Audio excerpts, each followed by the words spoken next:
Hi everyone and welcome back to my channel. My name is Carla, but if you're new here, I make videos about how I shop for myself in hopes of inspiring you to do the same.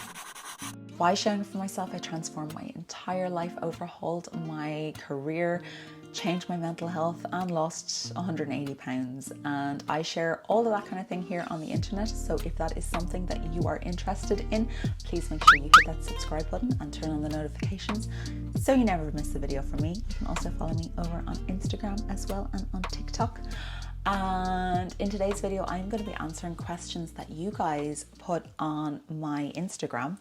I opened up the question box last weekend when I was going for a long drive, and my gosh, there were some really good questions and some that were going to require a little bit more depth. And so I decided to do a full video of answering those questions, and I decided to do my makeup while we were at it. I've done this kind of brighter, more spring, summer appropriate makeup for me. So without further ado, let's get into it. First things first, I'm going in with the SkinCeuticals Advanced Brightening UV Defense Sunscreen. Even if it is not very bright, we want sunscreen on our face because this one is really nice. This is the Floridan one, Protect. Oh no, this is just 50 UVA broad spectrum. We want to make sure that we have enough everywhere in our skin so that we are protected. Right, let me find our first question. I'm just going to answer questions in any order. I'm not going to go through in, try and do it into segments or anything.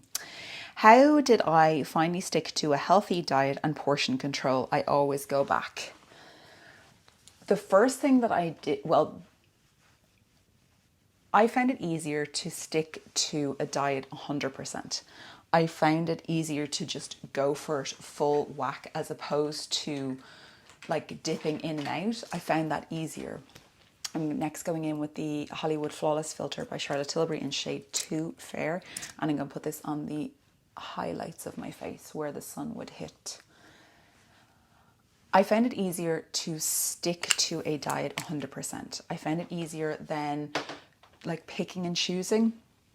I know that in Body Slims they say that it's easier to do Body Slims 100%, and it is.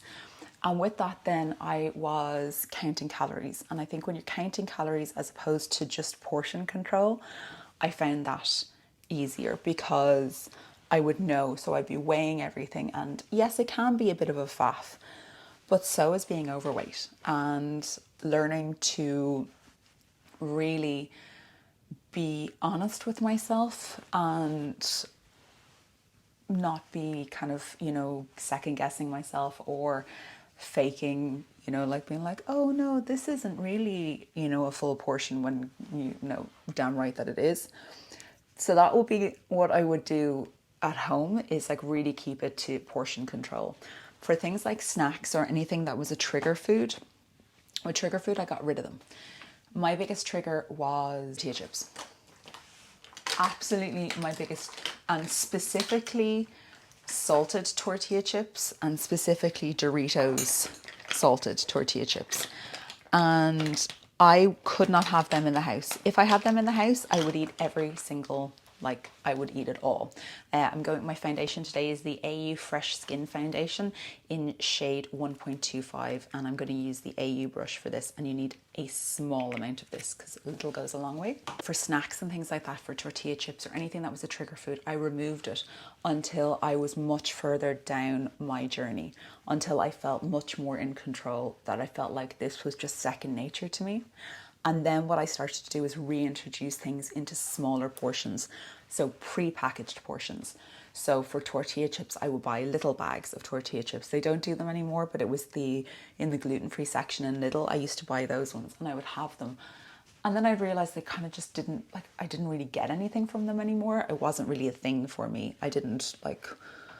It wasn't the most amazing food for me anymore. With portion control, this one is difficult because the temptation is always to eat everything that's on our plate, because we kind of have this idea that just because it's somebody's told us that this is the portion, we feel like we have to eat this entire portion. We want to, and something in our brain is telling us that we want to, but typically we're actually okay not to. And I'm just using a damp beauty sponge just to blend in the AU foundation into my skin. You want some fries alongside whatever you're having. Get the fries. But the tip is to have them, to share them with people on, like other people on the table, or don't get them if you're not sharing. And then to put your portion onto your plate. So don't go picking from the plate. Everything that you eat has to be on your plate. So you have to put everything on your plate, and you have to finish that plate before you go back for anything else. And if you want something else, and then you have to wait. So that helped me to kind of not just like constantly dig in for food. And also I would try and put my fork down between mouthfuls so that it would just slow my eating down, give my stomach time, or my brain time, to realize that my stomach is actually full. So that's my base. So I hope that's helped, but it's about practice. Honestly, it's about doing things over and over and over again. And that is how it will become second nature to you. That's how it will just become normal to you. And then continue that on when you get to maintenance. So make sure you're counting your calories, portion control, or remove your triggers, reintroduce them in portion control pieces, bags. And then when you're out, share something and make sure that you're only eating from your plate. You're not eating, like if you're going for tapas or something, put your food on your plate and eat that. If you're going for sushi, put your sushi on your plate and eat that. It has to go onto your plate before it goes into your mouth. Put your fork down in between mouthfuls to try and get your brain to realize that you are full, because you probably are. What made you go vegan, and how did you deal with the extra fiber and gas? So I'll leave a video all up here about my vegan journey and like why I decided to become vegan. I would say honestly, I'm plant-based. As opposed to vegan, I am not a perfect vegan, and I know that there is a lot of people who if you don't do it like exactly 100% right, then you can't call yourself a vegan. And I think that that's what stops a lot of people from wanting to even try to eat more plant-based foods. So I think, just being honest, that there are times where I'm like, I didn't like do that properly. I will always try my hardest, but I would consider myself more plant-based than like fully vegan. So that's the AU Under Eye Concealer in shade Light 1. I really like this. It's really nice for the summer. And then I'm going to use my Jones Road Face Pencil in shade 5. And I'm just going to, anywhere that I have like extra little pigmentation or anything, I'm just going to dab that on, and I'm going to use my finger for that part.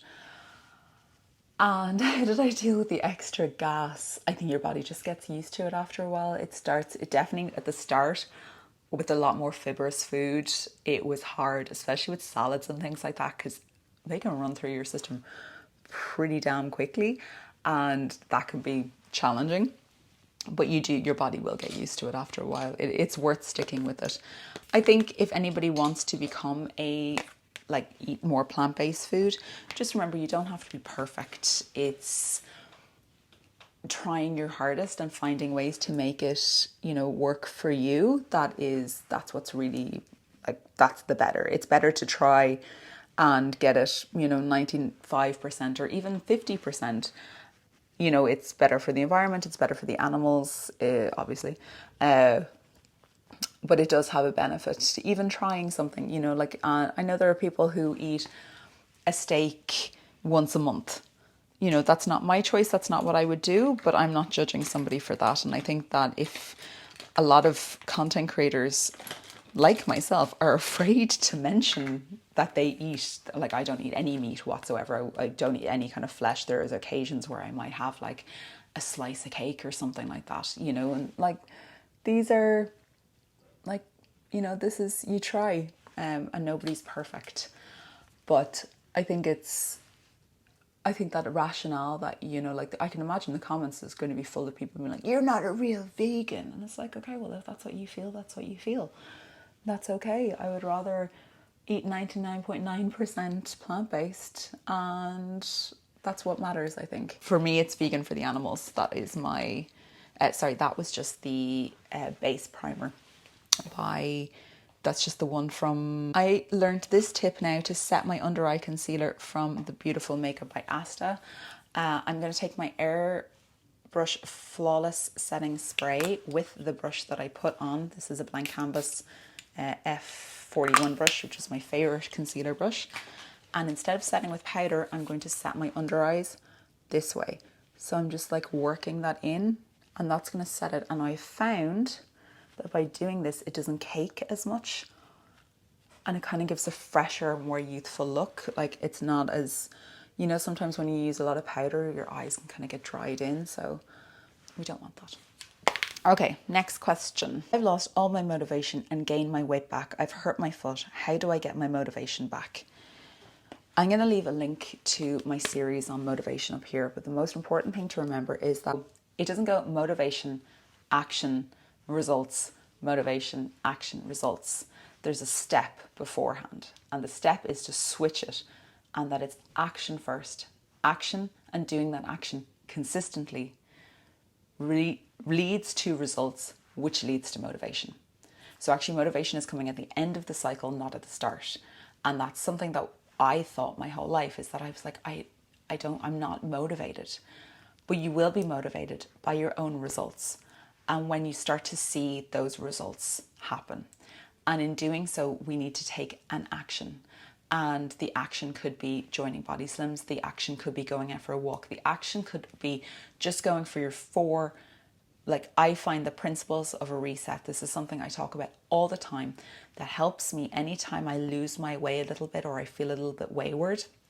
Bring it down back to 4 fundamentals. Water, making sure I'm getting at least 2 liters of water a day. 3 to 4 is where I'm at optimal health. I am not as hungry. I am not as tired. I am not as dizzy. My body's working, my digestion's working, my skin is looking better. And when I do that, that's when I know that I feel better. So always going back to your action of water. They're your fundamental action that you can take. The next is movement. It does not have to be, you know, going to the gym 10 times a week or whatever, doing some mad HIIT training or joining a like box fit class or anything like that. Some kind of movement, getting out for a 15-minute walk and doing it every single day. Picking your time and sticking to that time every day, and doing that will really help to get you into that. It will start to see results. Even if you're not dropping weight, maybe that 15-minute walk will become easier. The next of the fundamentals is nutrition. So getting good food into you. Oisin or Mulligan Fitness, he has an excellent piece of advice. If you want to eat something sweet, like if you want something that's like a treat, eat a piece of fruit first and then eat the treat. So you can still have the treat, but you have to have the piece of fruit first. And doing that, you're introducing more nutrition into your body. Make sure that 50%, 60% of your plate is made up of vegetables. And season them, make them really tasty. By doing that, it's going to help to make you feel better in combination with the water and the movement. And the final one is sleep. We completely underestimate the importance of sleep on our body. By getting 8 hours sleep, whatever your optimal time is, for me it's 8 to 9 hours, and I don't get 8 to 9 hours every single night, but 8 hours with my water, with my nutrition and my movement, I feel a lot better in myself. And when you start to feel better in yourself, you start to treat yourself better. And the whole thing kind of snowballs. You become more motivated. What else can I do? And that's kind of bringing that back down to that 4 fundamentals. Always helps me. So remember, it's action first, then motivation will follow. I actually forgot a step at the start, but I would normally use, because I've been away, so my makeup's all over the show, I would normally use my Rosalique 3-in-1 anti-redness formula at the very, very start to, after my moisturizer, before my SPF, to kind of anti-redness my face a bit. I really like this product. It was gifted. It's the first time to ever try it, but I do really like it. I'm now going to kind of bronzy contour my face because we're going for a lighter kind of look today, fresher. So I'm going in with my Poco Beauty. This is the Suede Sculpt Contour Stick in Caramel, and I'm going to warm it on my hands. Another Makeup by Asta tip. So I take that on my hand, and I'm going to take the this double-ended Bonnie Ryan So Sue brush. This is an excellent brush, especially if you travel a lot or just to like do your makeup on the go. And I'm working the product into the brush before I put it on my face, so you've warmed it up a bit. Damn. That's annoying. Just missed out on a big job that would have paid a lot of bills. Anyway, that's really annoying. Okay, next one. How do you stop emotional eating when it's not used for comfort but for self-punishment? Ooh, this is interesting. I think this is a really great question. This is, I'm just carving out my cheeks a little bit here.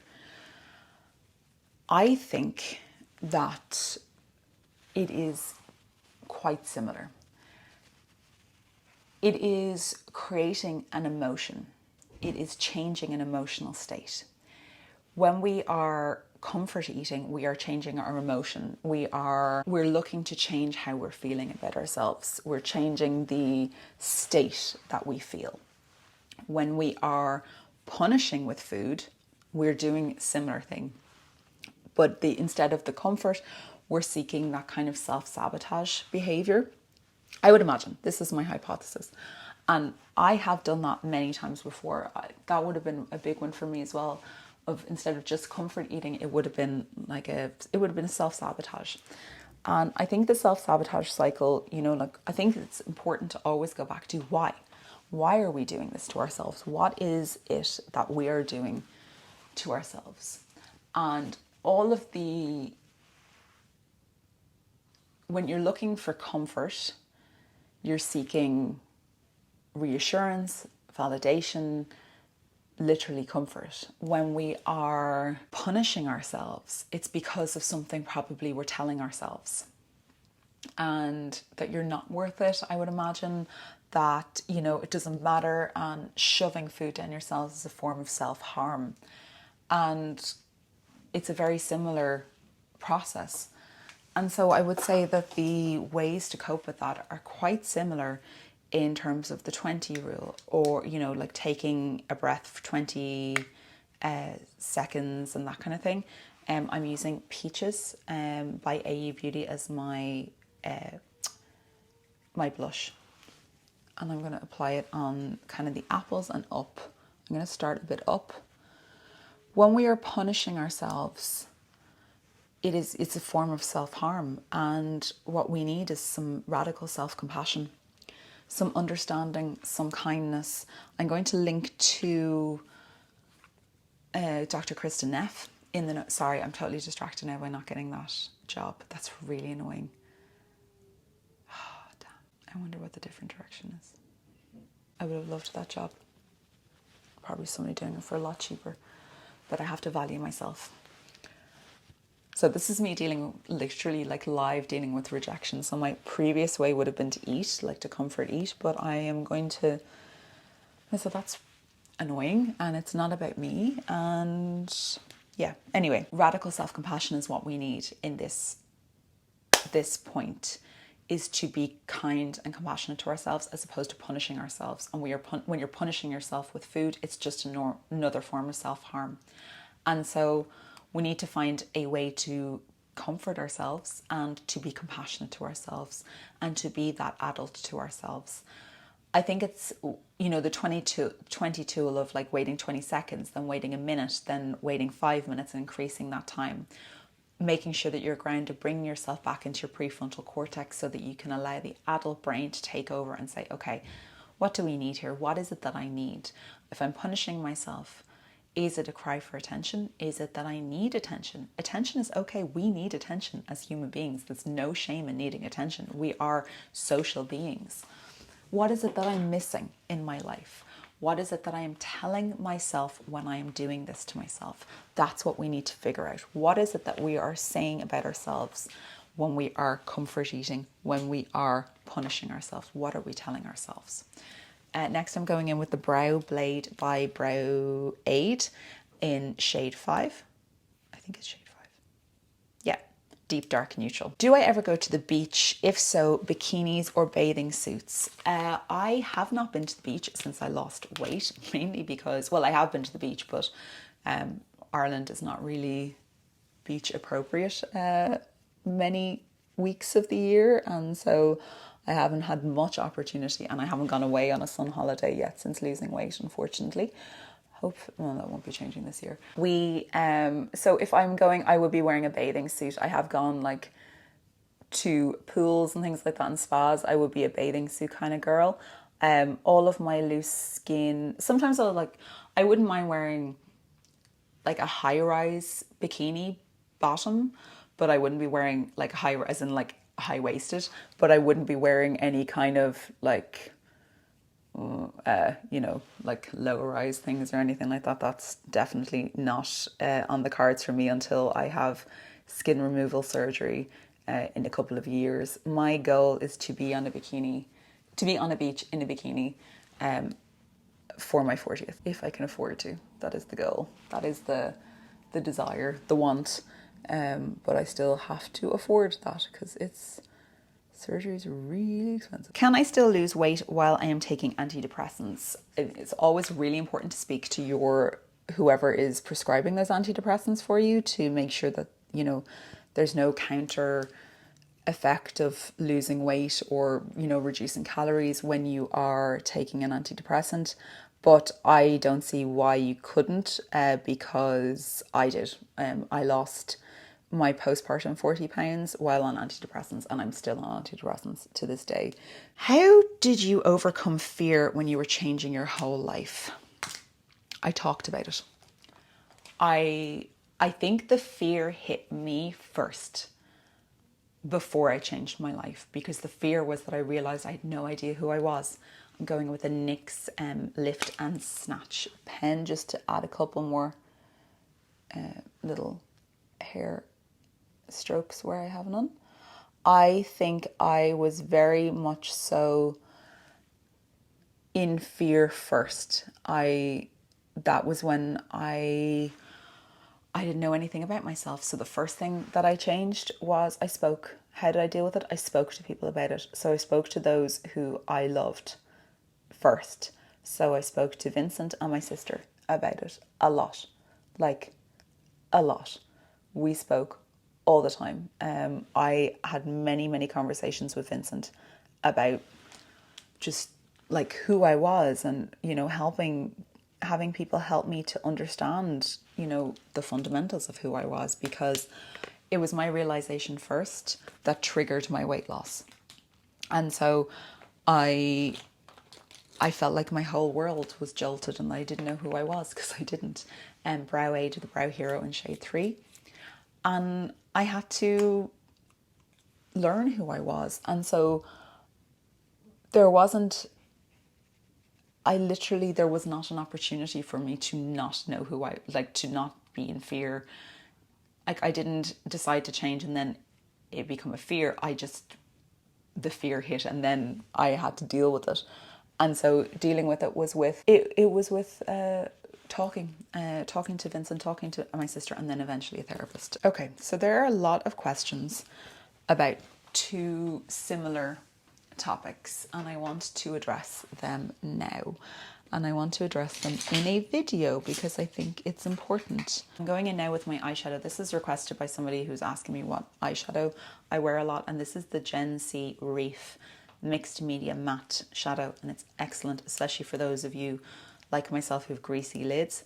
This is so good. So it's liquid, so I put it onto my hand and then I take a brush and I'm going to apply it on and then kind of blend it out quick because it does set and it sets really well. So my thoughts on Ozempic.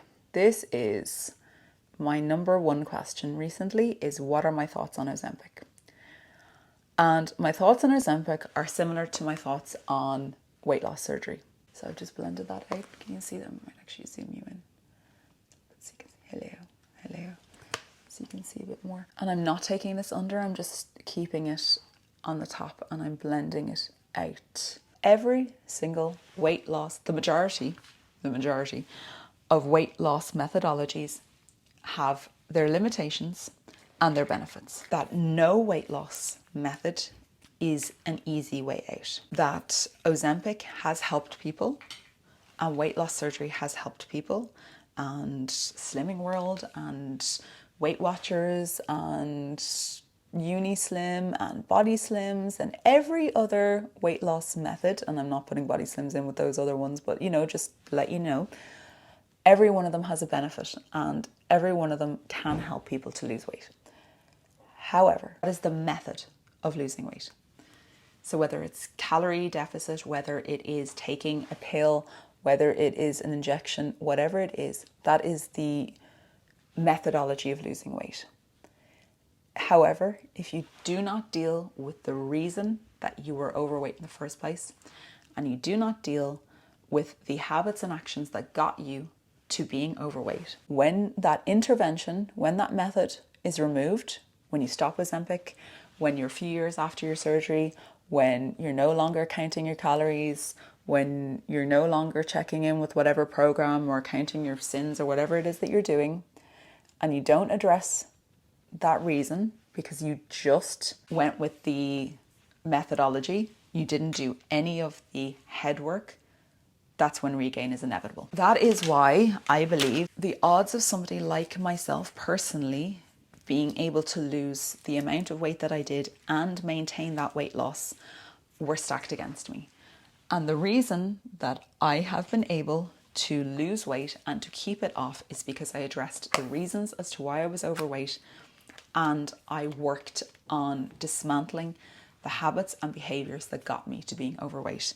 And that is something that is missing from Ozempic or weight loss surgery alone. If you're doing the work alongside those things, it's brilliant. It's great. We don't know the long-term effects of Ozempic. I am not a doctor, and I do not know I'm going to use Cosmopolitan by Makeup Geek, which is a really old eyeshadow, just to set that a little bit, and just to add a little bit of shimmer on it so that we have a nice kind of bright eye. I don't know we don't know the long-term effects of Ozempic on us, and I think it's always really important to be aware that when you're putting a medication into your body, what it's doing to you, but also if you're going to have any limitations when something ends. The same with weight loss surgery, that there are limitations on your life, on your quality of life, to do with consumption of food and things like that. And so you have to check in and see if you're okay with those. And do I think that if I was still 23 stone and Ozempic came out, that I wouldn't try it? I would be lying to you. I would be first in the queue to my GP being like, excuse me, inject me with that, please. There is no way that I wouldn't be able to. I am not sitting high and mighty here saying on my high horse with my sugar cubes, being like, I would never have touched that, because I would have. I absolutely would have. If you haven't figured out the why, you're still the same person. And that's why weight loss is so much more about up here than it is about down here. As my GP said, when you fix the head, the weight will follow. They were going in with the Charlotte Tilbury Feline Flick. When you first recognized your triggers, did you sometimes still slip into comfort eating? Absolutely. Of course I did. And sometimes I still slip into comfort eating to this day. I don't binge anymore, but I might find myself being like, oh, okay, that was a bit comforty. Things can happen, and I'm not perfect. And it doesn't mean that once you realize something that you're cured. I didn't start losing weight until 6 months after I realized that I was a food addict. So there was a long time where I was still overeating and consuming and in addictive personality disorder kind of behavior before I actually started to lose weight. And I did notice that there was times I remember very early on in my journey, just at the start of lockdown, I was consuming a lot of they were basically almond butter and cookies. They were within calories, but I was kind of fixated on them. And I still got fixated on food. And I still to this day can get fixated on food. There are some things that I cannot have. I really like lentil curls. But I know that I can be a bit I can end up eating 3 or 4 packets of them without thinking about it. I'm okay, no. we need not 3 or 4, maybe 2 or 3. And we're like, okay, no, I like, I don't need to be having this. So we're not looking for perfection. It's progress, guys. And also being aware is the first step. I'm just using curler, and then I'm going to use my Poco Beauty mascara. Right, I'm going to answer 1 or 2 more questions because we're nearly done. What diet did you do? I did Body Slims. And what typical meals did you eat? I think you're so inspirational. Thank you, Rebecca. I ate a lot of, like, obviously plant-based foods, and then I ate things that were quick. I'm not going to lie. And yes, I did eat frozen processed vegan food because it was easier. But I have, if you go onto my, I have like what I eat in a day here, which are still kind of eat very similar, or like meal ideas. But also, if you go onto my profile on Instagram, I have so many meals on my highlights, like, so just ideas of what I ate. So I do a lot of like Brinner for dinner, so like breakfast for dinner, which is like vegan sausages and mushrooms and tomatoes and maybe a hash brown or that kind of thing. I also loved lentil dal. I think there's a recipe on my Instagram for the lentil dal that I did a lot, and a couple of other bits like that. I've been hit with an all-time pause in my weight loss, even though I'm still working hard. The scales aren't moving. How long has it been not moving for? Are you 100% tracking? Are you like honest with yourself of what you're doing? And have you changed anything? And how's your water? And if you can answer those questions and then it's still not moving, then stick with it, because you will get there. I promise. I know it's a pain in the butt, but you will get there. Okay, mascara is done. I'll keep you zoomed in for the lips. I'm going to answer 1 or 2 more questions. Going in with my lip liner now is the Kylie lip liner in Dolce K. Dolce K. Let me see, another question. When you decided to put yourself first, did you feel selfish? Absolutely. Oh my gosh, did I feel so selfish. And it was really hard to do as well when I became a mom, to put myself first, to be okay, because it's not socially okay to put yourself first as a mom. And like, I will be told that, oh, this is Sugarcane by Sosu. I will be told that repeatedly by people online, especially with dancing and things like that I'm selfish for dancing, I'm selfish for taking time for myself. And yes, I am. And I need to be selfish because I need to fill my cup before I fill everybody else's, because otherwise I'll go nuts. And there are still times to this day where I will feel a little like, oh God, I feel bad about this or something. But, I also give a lot of my life. I give a lot in my life to a lot of people, both online and personally. And I am we are all entitled to take time for ourselves. And it's very important to do so. So this is, oh no, we don't need to zoom in anymore. And zoom back out again. Back to 1. There we go. Hi. I'm going to take the hair down. Oh no, actually, we're going to spray the face first. Back with a little bit of the airbrush setting spray. That's going to keep it on all day. And guys, that is this makeup finito. This is a spot here that I decided to pick, and one of those ones that nobody else can see and you decide to pick, and then it gets really bad, and then I had to have it properly removed in the South William Clinic one day when I was there. Thank God, because I had that giant spot on my face for the awards. But anyway, I didn't in the end. Guys, this is the makeup. I hope you like it. Let me see. Can I zoom you out? No. So it's just kind of like a fresher, brighter summer makeup, just to make us feel, spring-like, and like there's sunshine, and, it sits nicely on the skin, nice and moisturized, not too many layers for some people. Thank you so much, guys, for watching and for your questions. I hope you've liked this video. There have been some amazing questions in it. And if you have any other questions, please leave them down in the comments down below and I will get to them in a future video. Please don't forget to subscribe. It really helps out this channel. It helps me to continue to put up content, because it makes YouTube know that it's valuable and that you like it. You can literally like it or turn on the notifications so you never miss a video from me. And by doing so, it helps to helps to shove my stuff out to other people so that I can continue to afford to still do this, because I just didn't get that job, which is very annoying. But anyway, I will love you and leave you. Thank you so much. Let me know your comments on anything that I have said. But always please be respectful and kind in the comments down below.